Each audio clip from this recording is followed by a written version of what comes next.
Okay, today we're going to be focusing on half-life, and this is Simran. I'll be teaching you the lesson on half-life. The question that we're going to be focusing on today is the half-life of silver is 10 hours. The silver's mass begins at 200 grams. Write an equation that models the mass of the silver after T hours. B. Determine the silver's mass after 6 days. So what we're going to start off is with the base formula for mass in half time is m naught stands for the initial value or the initial mass. The T stands for time, and the D stands for double halving time.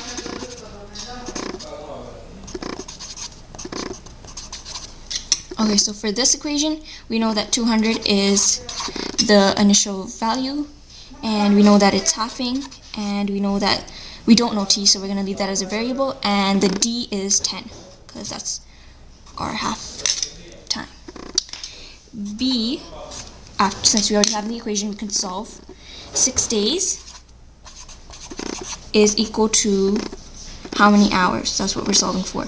So we know 24 hours are in a day, so we can times that by 6, and we'll get 144 hours for this. So we're going to sub that in for the value of T. And so we're going to do M 144 equal to 200 and also for the exponent you're going to put 144 for T, and the time is 10. So we're going to plug that into our calculator and we'll get the answer. So 205 to the exponent in brackets 144 divided by 10 close bracket equals 0.00925. We'll leave it at that because that's like where it rounds up to, so we're not going to round it. We're going to leave it at 5.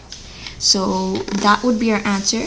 Therefore, after 144 hours, that's the mass. For question number 2, the population of Georgetown increases at the rate of 10% every 2 years. The initial population of Georgetown is 100,000. Determine an equation that models the growth in the population. B. How long will it take for the population to double? So the A, we know that the base is y equals ABX. And in this we know the initial value is 100,000. So we're going to put that in. For B, we know that it's 10%.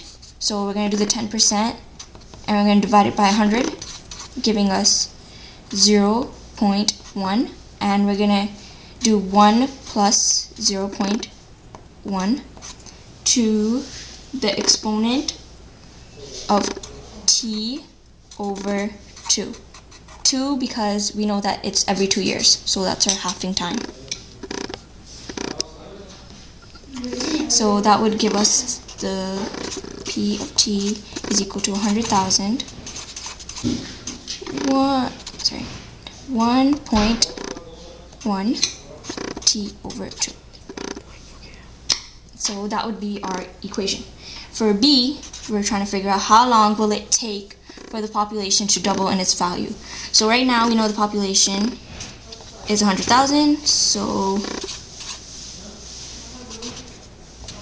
we're going to multiply that by 2, giving us 200,000.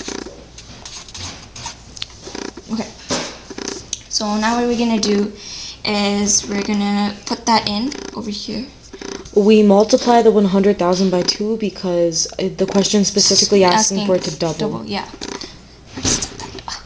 Okay, so for the next one, what we're going to do is we're going to put 200,000 here. And we know that the initial is 100, so we're still going to leave that there. But later on, we're going to divide it out because we're going to try to solve for the variable of T. Okay, so now we're going to divide out 100,000 because we're isolating the T. So we're going to do that on both sides. On this side, you're going to be left with 2 is equal to 1.1 T divided by 2. And then we're going to have to guess and check to find out trial and error. 1.1 to what exponent is equal to 2? And if we do that a couple times, we'll know that 7.3 is the exponent that you have to do 1.1 to the exponent 7.3, and you get an answer that's very close to 2. So that would be your 7.3 now would be equal to your t value. And we know that t is over 2, so we're going to have to multiply both sides by 2 to get the t alone, which is what we're trying to do. And will be 14.6 is equal to t. So basically, it would take 14.6 years for the population to double if it goes at the rate of 10%.